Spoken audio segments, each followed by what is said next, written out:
Attends, le Seigneur Jésus revient. Il reviendra pour chercher ses élus. Es-tu prêt pour ce grand rendez-vous? Sinon, il est temps d'être préparé. Il est temps d'être préparé, bien-aimé. Le Seigneur Jésus revient. Il est temps d'être préparé, bien-aimé. Le Seigneur Jésus revient. Il est temps d'être préparé, bien-aimé. Le Seigneur Jésus revient. Ici, bien-aimé, il faut être attentif et prendre la décision. Qu'on ne vous trompe pas sur le salut de votre âme. Vous êtes responsable de votre salut. Si vous perdez votre âme par des faux serviteurs, c'est votre problème parce que un serviteur ne peut pas t'imposer de le suivre avec la force. Oui, un berger ne peut pas t'imposer qu'il faut le suivre avec la force. Il faut étudier d'abord avant de le suivre, bien-aimé. Il faut étudier avant de le suivre parce que la décision de la croyance est personnelle. Si tu crois dans ton cœur que Dieu l'a ressuscité d'entre les morts, tu seras sauvé. Crois, la croyance est un engagement solennel, personnel et individuel. Oui, il faut croire que Jésus-Christ est ton Seigneur et ton Sauveur personnel, pas collectif, personnel. Oui, cette vidéo a pour but de parler et de traiter le sujet, un mot au sujet des prêtres. Donc il faut être attentif et écouter. Même s'il y a un prêtre, envoie-lui cette vidéo pour que ce prêtre puisse voir, pour que ce pape puisse voir la réalité de la parole de Dieu. Ici, nous parlons sur la naissance de l'Église catholique et le pape et les prêtres. L'Église catholique n'est pas la première Église parce qu'on a les épîtres de Paul aux églises, on a aussi la révélation de Jean sur l'île Patmos aux églises. L'écrit existait avant l'Église catholique. Si l'écrit existait avant l'Église catholique, nous allons comprendre ensemble que l'Église catholique est venue contrairement aux écrits. Parce que les écrits défendent la fête des morts, tout ça. Les écrits défendent les trucs des cendres, le sacrifice. La Bible défend le sacrifice. La Bible défend l'écuménisme. La Bible défend le purgatoire parce qu'après la mort vient le jugement. Oui, après la mort vient le jugement. Dans Hébreu, il n'y a pas de purgatoire. Quand tu es mort dans le péché, il n'y a pas le purgatoire après la mort. Quand on vous corrompt comme ça, vous acceptez, vous vivez dans le péché. Mais non, quand tu meurs dans le péché, il n'y a pas de purgatoire, il n'y a pas de pardon. Non, il est temps de te sanctifier, de quitter cette maison qui te conduit vers l'enfer. Et maintenant, l'Église catholique s'est dit que c'est elle qui a écrit la Bible, ou bien c'est elle qui est la détentrice, ou bien c'est elle qui détient les écrits. Mais non, tu ne peux pas écrire ce qui va contre ce que tu fais. On célèbre l'homosexualité, mais la Bible défend cela. Oui, comment tu peux célébrer l'homosexualité en disant que c'est toi qui as écrit la Bible, mais pourtant la Bible défend cela. Pourquoi tu célèbres la fête des morts, pourtant la Bible défend cela? Oui. Et pourquoi tu fais des trucs, des ossements, des pétras, et puis des autres, des cultes, des pactes avec le royaume des ténèbres? N'entrons pas en profondeur. Si vous voulez entrer en profondeur, allez lire le livre de témoignages de l'ex-sataniste du pasteur Jonas. Il a dévoilé assez de choses concernant les prêtres et concernant aussi les faux serviteurs de Dieu. Vous allez comprendre beaucoup de choses là-bas. Donc ici, si tu te dis détenteur de l'écriture, pourquoi tu vas contre ce que l'écriture dit? L'apôtre Pierre, vous vous réclamez descendant de Pierre, mais pourtant Pierre était marié. Vous vous interdisez à ce que les prêtres soient mariés, à ce que le pape et les sœurs ne soient pas mariés. Pourquoi vous défendez cela? Pourtant la Bible le dit clairement. Vous vous réclamez descendant de Pierre alors que Pierre était juif, mais vous êtes des païens. Quel descendant de Pierre, quel détenteur, quel auteur de l'écrit qui est païen? Non, il n'y a pas un païen qui a écrit. Le païen a besoin d'être sauvé. Il est comme une branche sauvage qui a besoin d'être hantée sur le tronc domestique pour recevoir la sève d'éternité. Comment tu peux être détenteur? Toi-même, on te prêche d'abord l'évangile, tu crois et tu deviens directement détenteur, ou bien tu t'empares de ce qui n'est pas à toi. Non, le salut c'est une grâce. L'apôtre Paul dit que ne te glorifie pas d'être hanté, parce que ces branches sauvages dans Romains 9, parce que ces branches sauvages, ces branches naturelles qui ont été amputées pour que toi le païen puisse être hanté. Si les branches naturelles qui sont dures à enlever ont été enlevées, combien de fois toi qui n'es pas dur, toi qui es hanté, c'est-à-dire tu peux être cassé facilement. Donc ne te glorifie pas, ne t'empare pas de ce qui ne t'appartient pas. C'est ça ici la réalité des choses. Il faut comprendre, et je parle à ces prêtres-là qui comprennent, ceux-là qui veulent le salut de leur âme. Je ne parle pas à ceux-là qui ont vendu déjà leur âme et veulent conduire assez de monde dans la perdition. Non, je ne parle pas à ceux-là. Si c'est à ceux-là, fuyez. Oui, ne les suivez pas. Mais je parle à ces prêtres qui comprennent, qui entendent et qui veulent le salut. Et qui veulent la saine doctrine, qui veulent revenir pour être sauvés. Parce que l'âme est précieuse aux yeux de Dieu. L'âme n'a pas de prix. L'âme a valu que Jésus-Christ soit mort sur la croix. Oui, la vie, le sang de Jésus-Christ sur la croix, c'est ça le prix de l'âme. Si vous voyez bien, l'âme n'a pas de prix. Le prix de l'âme est vraiment grand, très grand. Même l'agneau ne peut pas, dans Hébreu, l'agneau ne peut pas, le sang de l'agneau ne peut pas parler plus fort pour le rachat de l'âme. C'est pourquoi Jésus-Christ, il faut qu'il vienne et mourir. C'est ça ici. Donc, vous êtes descendant de Pierre, mais Pierre était marié. Comment vous défendez le mariage que vous êtes le descendant de Pierre? Pierre était marié. Oui. Donc, arrêtez cette bêtise-là de dire que c'est vous les auteurs de la Bible, ou bien c'est vous les détenteurs, ou bien c'est vous les docteurs de la Bible. Non, arrêtez cette bêtise-là et revenons. Soyons comme des païens sauvés par adoption. Et comprenons la parole, laissons la parole telle qu'elle est et évitons de célébrer l'homosexualité, l'écuménisme, le purgatoire, le Toussaint, le chemin de la croix, les cendres, les prières de Jésus, salut Marie. Quel Marie? Christ dit que c'est lui dans 1 Timothée, c'est lui seul qui est notre médiateur. Il intercède pour notre avocat. L'avocat plaide auprès du juge qui est Dieu le Père. Donc Jésus-Christ prend notre doléance pour aller plaider notre avocat. C'est écrit où que Marie intercède pour nous. C'est écrit où que Marie est notre avocate. Non. Pendant le miracle de Cana, personne n'a dit à Marie d'aller dire à Jésus. Marie elle-même, elle a constaté. Elle a constaté et puis elle est venue dire à Jésus. Malgré tout, Jésus n'a pas dit mère, mais Jésus a dit femme. Mon heure n'est pas encore venue. Femme, oui, mon heure n'est pas encore venue. Donc faites la différence entre intercession. Marie n'intercède pas. Même les anges n'intercèdent pas. Combien de fois Marie? Même les anges n'intercèdent pas en notre faveur. Oui, combien de fois Marie? Marie est la mère de Jésus, certes. Elle n'est pas pleine de grâce, mais la grâce a été faite pour elle. Grâce c'est quoi? C'est une faveur imméritée. Quelque chose qu'on ne mérite pas. Elle ne méritait pas d'être un sauveur. C'est pourquoi l'ange Gabriel lui a dit que toi en qui la grâce de Dieu a été faite. Oui, la grâce a été faite. Quelque chose qui est fait, c'est-à-dire avant il n'était pas, mais la chose est venue se faire. C'est ça la grâce de Dieu. C'était de donner ce que tu ne mérites pas. La grâce. Tu méritais la mort, mais on te donne la vie. C'est la grâce. Oui, elle ne méritait pas de faire naître un sauveur. Mais Dieu lui a gratifié cela pour qu'elle porte le sauveur. C'est ça la grâce.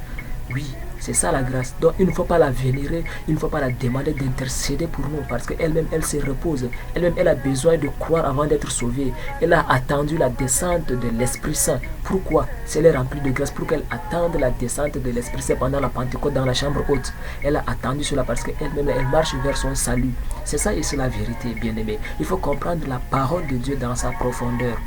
Et ici, nous allons parler sur le sujet des prêtres. Un mot au sujet des prêtres. Soyez attentifs. Nous disons par là que pourquoi les prêtres? D'où viennent-ils? La vérité est simple. La vérité est simple et compréhensible. quand nous lisons dans la Bible, il faut faire attention parce qu'il y a assez de Bibles qui falsifient les choses. Oui, il y a d'autres centres qui mettent... Aaron était un sacrificateur, Aaron n'était pas un prêtre. Jérémie était un sacrificateur, il n'était pas un prêtre. Donc, dans certaines Bibles, au lieu de dire Aaron le sacrificateur, on dit Aaron le prêtre. Le prêtre n'est pas un sacrificateur. Non, Aaron n'était pas un prêtre, mais il était un sacrificateur. Jérémie n'était pas un prêtre, mais il était prophète. Tantôt on met prêtre à la place des sacrificateurs, tantôt on met prêtre à la place des prophètes. Alors le prêtre c'est quoi? Pourquoi on met le prêtre en haut, au milieu, monté, descendu comme ça? On ne sait pas où classer spécifiquement les prêtres parce que Dieu est un Dieu de l'ordre dans 1 Corinthiens 14. Dieu est un Dieu de l'ordre mais non de désordre. Un prophète reste un prophète, un sacrificateur reste un sacrificateur, un pasteur reste un pasteur. Oui. Donc c'est ça ici la vérité. C'est ça ici la vérité. Il faut comprendre les choses. Tantôt on le classe par-ci, tantôt on le classe par-là. C'est parce qu'il n'a pas un rôle spécifique dans la Bible. C'est pourquoi on tâtonne à le classer. Sinon, quel prêtre qui a été prophète? Il n'y a pas. Quel prêtre qui a été sacrificateur? Il n'y a pas. Mais d'où viennent alors ces prêtres? Donc, ces prêtres, nous allons voir ici que dans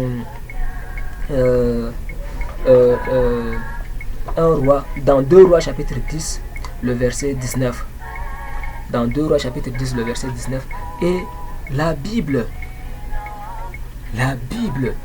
il faut bien la comprendre. Il faut faire attention à ces Bibles qui sortent maintenant là. Il faut faire attention à ces Bibles qui sortent maintenant là. Oui. Donc il faut comprendre et être disposé. Il faut comprendre et être disposé. Et tu seras béni. Quand nous parlons des prêtres, la tête a été d'abord Jéroboam. Jéroboam était comme le pape. Le pape, c'est lui qui installait les prêtres. C'est lui qui installait les prêtres. Nous allons revenir sur ce passage-là. Nous allons revenir trouver ce passage-là. Donc, c'est lui qui installait les prêtres. Dieu n'a pas utilisé un prêtre dans la Bible. Dieu n'a pas utilisé un prêtre dans ses ministères. Dans la Bible authentique, le mot même prêtre signifie divination. Oui, divination signifie le serviteur de Baal. Le prêtre signifie serviteur de Baal, signifie un astrologue ou bien un devin ou bien la divination. Donc, voici le même prêtre selon l'étymologie, le même prêtre. Et dans tous les passages que nous allons citer, il faut prendre conscience, connaissance, parce que la Bible falsifie des choses selon les centres de production biblique. Donc il faut vraiment faire attention à certaines Bibles. Dans les versets où je vais citer, vous allez prendre note. Prenez note et allez voir, vérifier vous-même. Prenez 2 ou 3 Bibles différentes pour vérifier ces passages-là. Comment on parle de ces passages-là? On a 2 Rois, chapitre 10, le verset 19. On a 2 Rois, chapitre 10, le verset 21. On a Juges, chapitre 18, le verset 30. On a 1 Samuel chapitre 5, le verset 5. On a 1 Samuel chapitre 6, le verset 2. On a 1 Roi chapitre 12, le verset 32. 1 Roi chapitre 13, le verset 2. 1 Roi chapitre 13, le verset 33. 2 Rois chapitre 17, le verset 27. 2 Rois chapitre 17, le verset 32. 2 Rois chapitre 23, le verset 5. 2 Rois chapitre 23, le verset 9. 2 Rois chapitre 23, le verset 20. Osée chapitre 10, le verset 5. Sophonie chapitre 1, le verset 4. Donc, tous ces passages-là nous disent, là où le mot prêtre dans la Bible authentique, là où le mot prêtre est cité, on a aussi le mot disciple de Baal. Oui. On a d'autres appellations d'idolâtrie. Là où le prêtre est cité, on a aussi les statues, les idoles. des hauts lieux, c'est-à-dire des élèvements contre la parole de Dieu. Un haut lieu, c'est-à-dire un autel qui n'est pas celui de Dieu. Donc, là où le mot prêtre est cité, on a statue, Astarté, Baal, vient aussi. Oui, donc, il faut ce discernement-là. Un prêtre, Jérémie n'était pas le prophète, Jérémie n'était pas le prêtre. Aaron n'était pas aussi le prêtre. Aaron était sacrificateur, bien. Jérémie était prophète, bien. Donc, tantôt on le met ici, tantôt on le met ici, parce qu'on ne sait pas, on ne connaît pas le situé dans la Bible, parce que Dieu ne l'a pas utilisé. Il s'embrouille partout. Tantôt on le met ici dans les nouvelles Bibles, tantôt on le met ici. C'est pour attirer l'attention des gens que voici les choses. Non, soyons déterminés, soyons sûrs de ces passages-là. Allez-y, lire ces passages cités là. Vous allez comprendre dans plusieurs Bibles différentes, vous allez comprendre que la redéfinition, la réécriture de la Bible, la reproduction de la Bible nous tend déjà vers la fin de temps. Vers la fin de temps, toutes les religions vont s'embrasser. C'est ça ici, toutes les religions vont s'embrasser parce qu'on va corrompre les choses, on va monter, descendre. Donc, vous allez voir qu'à la fin du temps, les religions vont s'embrasser. Mais ceux qui sont saints, ceux qui sont déterminés pour le salut, vont se retirer, vont persévérer. Les églises de la maison vont continuer. Parce que dans l'église primitive, quand on est persécuté, ils faisaient l'église des maisons. Donc à la fin du temps, cette église des maisons-là va recommencer. Parce que tout est maintenant corrompu. Les églises se prolifèrent comme les champions. Mais les églises des maisons vont recommencer pour les saints, pour ceux-là qui veulent l'enlèvement, pour ceux-là qui veulent la vérité, la saine doctrine. Donc, dans ce passage cité-là, vous allez comprendre que le prêtre n'a pas été utilisé par Dieu dans l'ancien temps. Dans l'ancien temps. C'est pourquoi on voit, il fête le Toussaint, l'écuménisme, le purgatoire, tout ça, prêtre, cendre. Ce n'est pas quelque chose qui honore Dieu. C'est ça la fondation de l'église catholique. Ça n'honore pas Dieu. C'est pourquoi Dieu n'a pas utilisé un prêtre dans la Bible. Et le prêtre, leur pape ancien, c'est Jéroboam. Et nous allons comprendre cela. C'est ça leur mission. Infiltration des doctrines humaines et des doctrines sataniques et la suppression de l'évangélisation. Si Dieu avait utilisé les prêtres dans l'ancien temps, pourquoi dans le nouveau temps il n'y a pas l'évangélisation? Dans toute l'église catholique il n'y a pas l'évangélisation, il n'y a pas croisade d'évangélisation. Quel prêtre qui est sorti dans la route comme ça pour aller évangéliser les âmes à Christ? C'est parce que Marie les interdit. Je te salue Marie, toi qui es toi qui... Donc quand on se concentre vers Marie, on laisse le nécessaire. Mais pourtant Jésus-Christ a vécu l'évangélisation, a prêché l'évangile dans les routes, dans les villages. Il a prêché l'évangile. Oui, quel prêtre sort comme ça pour prêcher l'évangile, appeler les âmes à Christ? C'est parce qu'ils sont dispersés entre Christ et Marie. Oui, tu ne serviras pas l'Éternel ton Dieu et Satan. Oui, tu ne t'assiras pas à la table sainte et à la table de maman. Donc, c'est ça ici. Tu n'es ni tiède, tu n'es ni bouillant, tu n'es ni froid, tu n'es ni bouillant, tu es tiède et je te vomirai. Quand on partage comme ça entre les deux, on ne sait pas se situer. Donc c'est pourquoi on perd l'évangélisation. Depuis la création de l'église catholique au IIe siècle, l'église catholique n'a jamais fait une sortie d'évangélisation. Pourquoi? Allez prêcher, répandez-vous car le royaume de Dieu est proche. Venez à Jésus-Christ, il vous sauve. Si Jésus-Christ sauve, c'est lui qui est le seul médiateur. Et cela va poser un scandale à la prière à Marie. Donc c'est ça ici la vérité. Bien-aimés, c'est ça la vérité. Il faut comprendre la vérité pour vraiment sortir de ces bêtises-là. Oui. Mais pourtant, il y a l'évangélisation. Un apôtre, un disciple, Pierre, était un évangéliste. Il était un apôtre évangéliste. Il partait partout pour évangéliser. Oui. Dans la route, dans les villages. Partout il évangélisait. Mais quel descendant de Pierre qui ne sort pas pour évangéliser? Quel descendant de Pierre qui fait les choses contre la volonté de Dieu, contre la Bible? Donc il faut comprendre. Et la deuxième chose, la célébration de l'homosexualité. On a le manque de repentance et de sanctification. Allez-y lire la brochure que j'ai écrite sur l'alcool et le Saint-Esprit. Quand on supprime la sanctification, c'est l'impudicité, c'est l'ivrognerie, c'est ce sont les choses qui ne produisent pas la sanctification, la sainteté. Oui, on ne célèbre pas la Sainte Seine avec de l'alcool. Oui, il faut faire la différence entre alcool et le vin. Le vin, c'est une boisson extraite du fruit de la vigne, le raisin. Le raisin, quand on presse le raisin, quand on extrait le jus, on appelle ça le vin. L'alcool, c'est le vin mêlé, le vin qui est mixé, le vin levé. C'est ça qui devient alcool. Sinon, le vin est naturel. Quand Jésus a pris la coupe, c'est-à-dire le jus naturel, vin vient de vigne. Vin vient de vigne. C'est pourquoi le jus est appelé le vin. C'est ça ici que la Bible parle. La Bible traite deux choses sous l'angle différent. Donc, allez-y, lire, cherchez cela. J'ai même publié cela sur mon compte Facebook, l'alcool et le Saint-Esprit. Vous allez trouver cela. Allez-y lire. Oui. Et cherchez aussi le traité là en PDF dans le groupe. Demandez, allez-y lire pour comprendre les choses. Jésus n'a jamais pris l'alcool parce que Dieu, il est le sacrificateur, il est le sacrifice. Oui. Donc allez-y voir. Tout est détaillé là-bas. Et ici, nous allons continuer encore.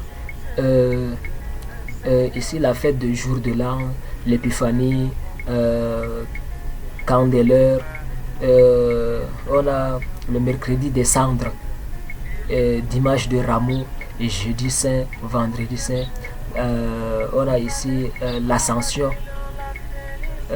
on a ici Saint-Sacrement, on a l'Assomption, on a Toussaint, on a l'Immaculée Conception.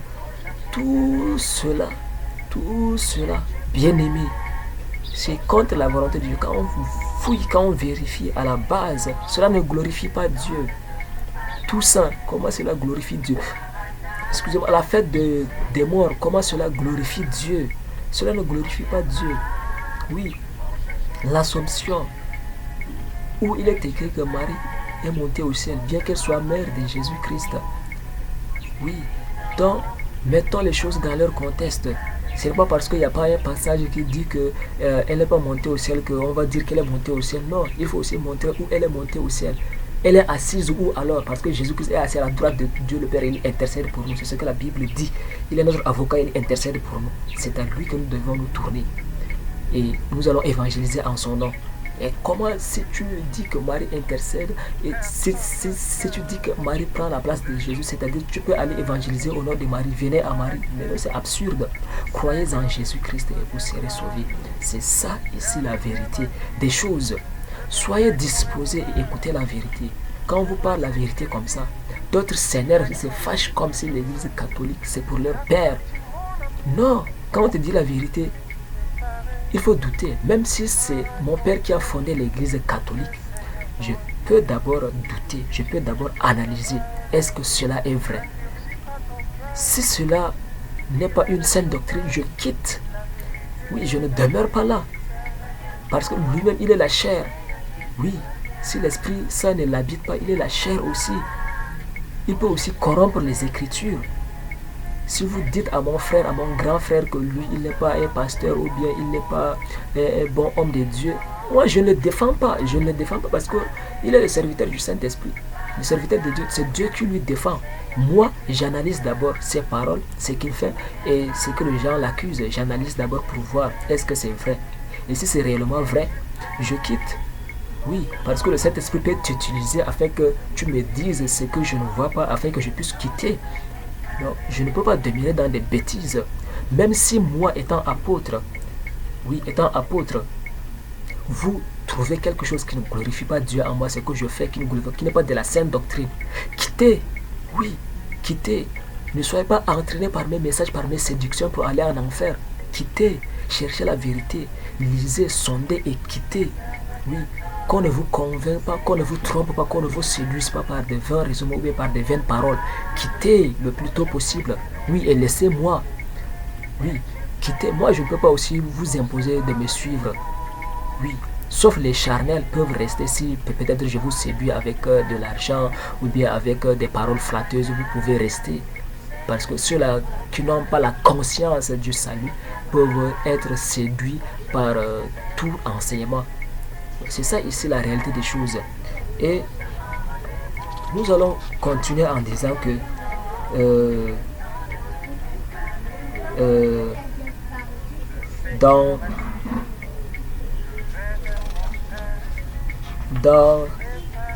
ce que la Bible dit dans le Nouveau Testament,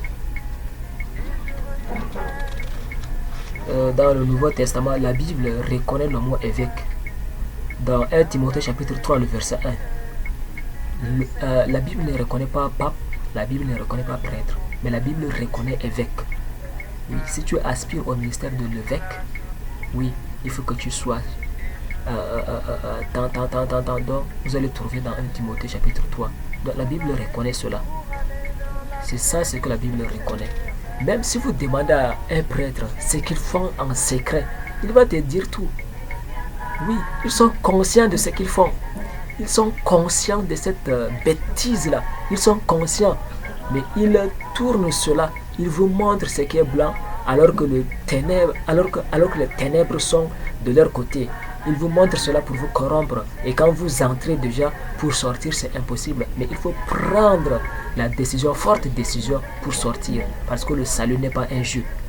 Oui, les prêtres sont conscients de cette bêtise, de cette sorcellerie. Ils sont conscients de cette abomination. Ils sont conscients de cette impudicité, immoralité. Ils sont conscients. Mais pourquoi ils ne disent pas la vérité? Et nous allons continuer dans Éphésiens chapitre 4, le verset 11. Nous allons voir ici ce qui témoigne, ce qui atteste que les prêtres et les papes ne sont pas des serviteurs de Dieu, ne sont pas utilisés par Dieu. Nous allons trouver ça ici dans Éphésiens 4, 11. Il a donné les uns comme apôtres, les autres comme prophètes, les autres comme évangélistes, les autres comme pasteurs et docteurs. Où vient alors le prophète? Si le prophète était réellement le serviteur de Dieu, il allait être cité ici. C'est parce qu'il est serviteur de Baal, des Astartés, des statues, des idolâtries, qu'il n'est pas cité ici. La Bible ne reconnaît pas son ministère. La Bible ne reconnaît pas ce service. Il a donné aux uns comme apôtres dans l'église catholique. C'est ça la constitution des églises. Dans une église, on a les apôtres. Est-ce qu'il y a des apôtres dans l'église catholique? Il a donné comme les autres des prophètes. Y a-t-il des prophètes dans l'église catholique? Dans la norme, l'apôtre est la tête, premièrement. Parce que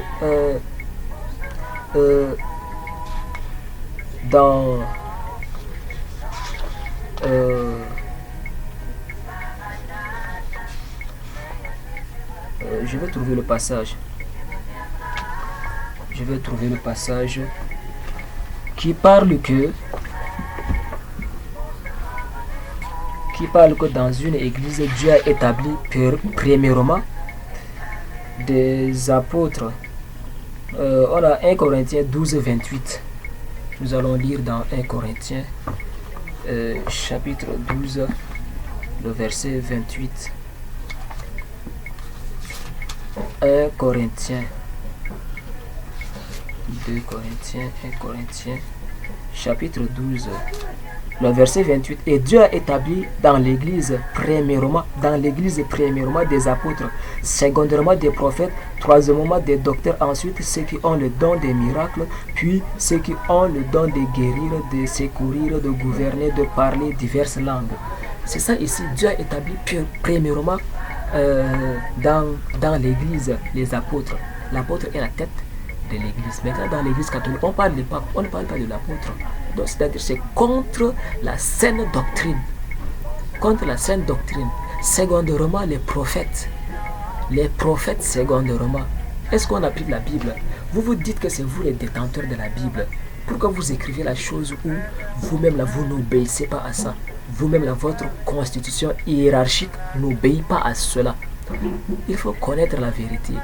Il faut vraiment comprendre cela avant d'avancer des propos vains. Oui. Donc, il a mis premièrement des apôtres, deuxièmement des prophètes, troisièmement des évangélistes. Est-ce qu'il y a des groupes évangéliques dans l'église catholique? On part évangéliser au nom de qui? Si on part évangéliser au nom de Jésus-Christ, venir croire en Jésus-Christ et être sauvé, parce que Jésus-Christ nous répond. Pourquoi alors prier, intercéder Marie? Pourquoi demander à Marie alors? Parce que nous évangélisons déjà au nom de Jésus-Christ. Il est capable de nous faire tout. Pourquoi alors cette intercession? charnel bête. Les prêtres sont conscients de ce qu'ils font. Ils sont conscients. Il y en a beaucoup qui démissionnent de cela, qui démissionnent. Parce que pour être prêtre, il faut faire le sacrifice, il faut faire les pactes, les rites, par-ci, par-là. Il faut faire cela. Mais ceux qui ne veulent pas démissionnent. Il y en a beaucoup qui ont démissionné et qui témoignent. Mais malgré tout ça, ça continue encore. Parce que le mal va s'accroître. La Bible dit que quand le mal se sera accru et la charité de plusieurs se refroidira, ainsi le temps de fin viendra. Donc, soyez rassurés que nous sommes déjà vers la fin. Nous tendons vers la fin à une grande vitesse. Oui, les prêtres sont conscients de cette bêtise-là. Ils sont bien conscients de cette bêtise-là. Et la constitution, après les évangélistes, on a comme pasteur. Oui, comme pasteur. C'est ça la constitution. Dans 1 Corinthiens chapitre 12, le verset 28, et dans Ephésiens chapitre 4, au verset 11. C'est ça la constitution d'une sainte église de Dieu. Oui. Et alors, est-ce que le catholique répond à cela? Bien-aimé, est-ce que le catholique répond à cela? Non. Comprenons quelque chose. Dans Acte 20, 28, il dit: prenez donc garde à vous-même et à tout le troupeau sur lequel le Saint-Esprit vous a établi évêque pour être l'église de Dieu qui s'est acquise par son propre sang. La Bible reconnaît l'évêque. La Bible reconnaît le ministère de l'évêque. Oui. Donc, soyez-en sûrs que quand dans le Nouveau Testament et l'Ancien Testament, ce sont des testaments complémentaires. C'est la chose qui a passé qui passe, parce qu'il n'y a rien de nouveau sous le soleil. Si dans l'ancien temps, Dieu n'a pas utilisé un prophète, un prêtre, ce n'est pas dans le nouveau temps que Dieu va utiliser un prêtre. Dans toute la Bible de Genèse à Apocalypse, Dieu n'a pas utilisé un prêtre. Quand je parle comme ça, beaucoup croient que je suis en train de lire ou bien je suis en train d'étaler ma folie. C'est quelque chose qui est révélé. C'est la révélation du Saint-Esprit. Pour ceux-là qui comprennent, qu'ils comprennent. Oui, oui, les prêtres en sont conscients de cette bêtise-là, de cette idolâtrie. Ils sont conscients. Mais toi qui es fidèle, toi qui refuses cette vérité, va. Est-ce que on ne t'oblige pas? On te dit la vérité qui t'a franchi. Si tu ne veux pas la vérité, c'est à toi. Parce que Jésus même a dit que voici, je me tiens à la porte et je frappe dans Apocalypse 3. Si quelqu'un entend ma voix et ouvre la porte, j'entrerai chez lui. Il ne dit pas que tu dois ouvrir, non. Si quelqu'un entend ma voix et ouvre la porte, j'entrerai chez lui, je souperai avec lui et lui avec moi. Dans Jean 3, c'est ce qu'il a dit que car Dieu a donné son fils, car Dieu a tant aimé le monde qu'il a donné son fils unique, afin que quiconque croit en lui ne périsse point, mais qu'il ait la vie éternelle. Afin que quiconque croit, donc quiconque, tu es libre de croire ou non, afin que quiconque croit. Dieu dans l'Ancien Testament n'a pas utilisé un prêtre. Tantôt il est prophète, tantôt il est sacrificateur. Il n'a pas utilisé, c'est pourquoi on le met partout. Mais on a les prêtres des Baals dans ces versets cités là. Reviens en arrière, il faut lire tous ces versets là. C'est dans 3 Bibles au moins. Cherche Bible Louis II, Semeur, Darby, Bible Jérusalem. Il faut lire tout et tu vas comprendre. Louis II révisé, tout. Il faut lire tout et tu vas comprendre la vérité. Parce que dans l'application maintenant, dans les applications, on change des choses. On injecte des choses qui ne glorifient pas Dieu. Donc, il faut être conscient de ce que tu es en train de faire. Il ne faut pas suivre les bêtes choses. Il ne faut pas suivre les bêtes choses. Donc,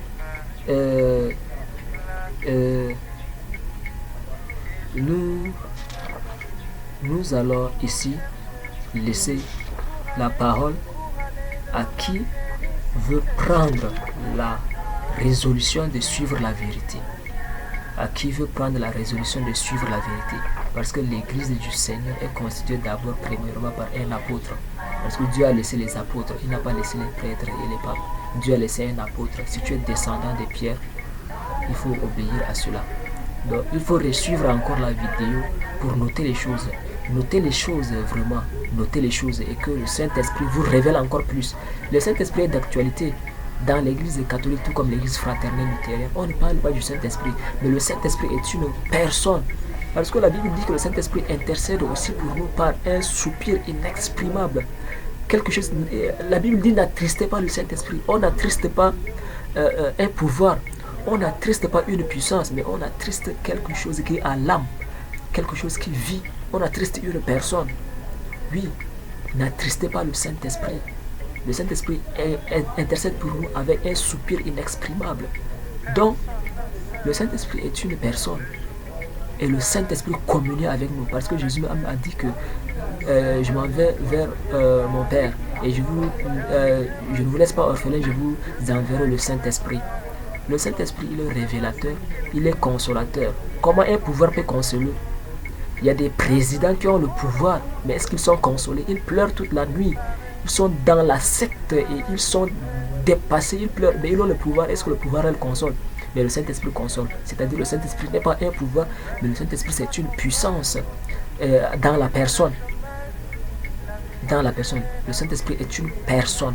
Donc c'est pourquoi le Saint-Esprit nous console, nous révèle les choses, nous enseigne. Le Saint-Esprit nous enseigne. Le Saint-Esprit nous convainc. Oui. Le Saint-Esprit nous instruit. Tout ça. Le Saint-Esprit est une personne. Mais ces églises ne reconnaissent pas la personne du Saint-Esprit. Même le parler en langue spirituelle. Dans la vidéo, une des vidéos que j'ai réalisées, le parler en langue.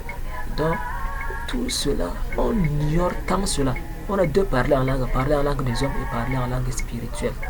Donc, vous allez trouver encore dans la chaîne ou bien dans la chaîne YouTube ou bien sur la page Facebook, vous allez trouver cela. Et que Dieu vous bénisse, bien-aimés. Que Dieu vous bénisse. Ayons le discernement.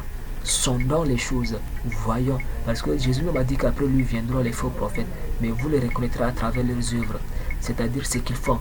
Tout ça, écuménisme, aspersion, chemin de la croix, les cendres, tout ça, immaculé, quoi. Donc, quand on va, vous les verrez par leurs œuvres. Oui, qui ne glorifient pas Dieu, qui ne sont pas de la saine doctrine. Et si vous ne sondez pas cela, et si vous n'êtes pas prêt à prendre la décision de suivre la sanctification, la sainteté, comment vous allez comprendre que voici c'est la vérité? Il faut être disposé. Ayez de la sagesse. Je veux que vous soyez sages. Soyez sages et prudents. Oui, soyez sages et prudents. Parce que dans Proverbe, il est dit que l'enfant sage fait honneur à sa mère, fait honneur à son père. La sagesse, la science, sonder les choses. Oui, qu'il soit prêtre, président, qu'il soit monté, descendu, il faut sonder. Oui, il ne peut pas te forcer à le suivre. Et si tu es spirituel, tu peux renverser ces raisonnements, ce qu'il te dit là. Donc, Jésus-Christ revient. Jésus-Christ revient. Soyez préparés. Et réécoutez la vidéo, partagez, sensibilisez. Donc, s'il plaît à Dieu, il y a un mouvement évangélique, les semeurs. Donc, je t'invite à ce mouvement-là, d'être enseigné et de connaître la vérité. Il y a aussi les documents que j'ai écrits. Il y a aussi d'autres documents. Il faut lire. Il faut lire pour éviter l'ignorance. Parce que c'est parce qu'on ignore qu'on tombe dans les pièges des gens. Oui. L'ignorance est un péché. Quand tu ignores les règlements des pays, tu violes, on te condamne. C'est ça aussi avec Dieu. Quand tu ignores les règlements de Dieu, qu'on ne fait pas tout ça, qu'on ne fait pas l'écuménisme, qu'il n'y a pas pris purgatoire, tu vas violer cela. Et si tu meurs alors dans ces choses, c'est après la mort que tu vas te rendre compte que cela n'est pas vrai. Si je savais, c'est trop tard. Si je savais, c'est trop tard. Donc il est temps maintenant de chercher la vérité. Oui, et les prêtres qui sont conscients de cette bêtise-là, il est temps de chercher la vérité, de revenir à Christ. Je vous en prie. Et je vous en prie. Prenez la Bible et lisons. Je vous en prie. Je vous en prie. Donc cherchons la vérité. Et que Dieu vous bénisse. Cherche la vérité. Prends la décision de sortir. Prends la décision de sortir. Et ce qui est marrant est que quand un chrétien dans une famille accepte la religion musulmane, on ne le fouette pas, on le laisse faire tranquillement. Et parfois, il revient même insulter ses parents chrétiens que vous êtes des kirdis, vous êtes des animaux, vous êtes vraiment dressés pour l'enfer. Il menace même parfois ses parents, ses frères et sœurs qui sont chrétiens. Mais quand un catholicien décide de quitter l'église catholique, parfois on le fouette, on le bat. Pourquoi cette bêtise-là? S'il part dans l'islam, on ne le fait rien. Parfois, il revient même menacer à la maison, on ne le fait rien par des paroles. Et quand il quitte maintenant l'église catholique, parfois on le bat, on l'interdit même de dormir à la maison.